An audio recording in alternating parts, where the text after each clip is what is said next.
Today is Thursday, December 14, 2023.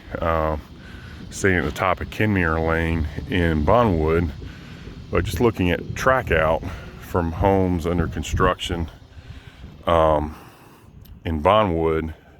This is after our first significant rainfall event of this fall on Sunday, December 10th. We had a ton of rain in vehicles.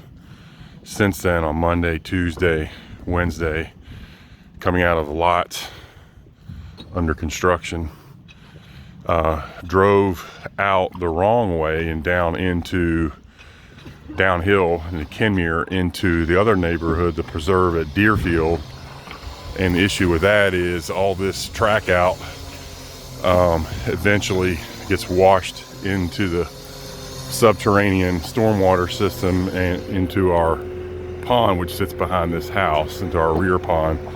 We'll keep walking and just show more of the Trackout for several home sites under construction.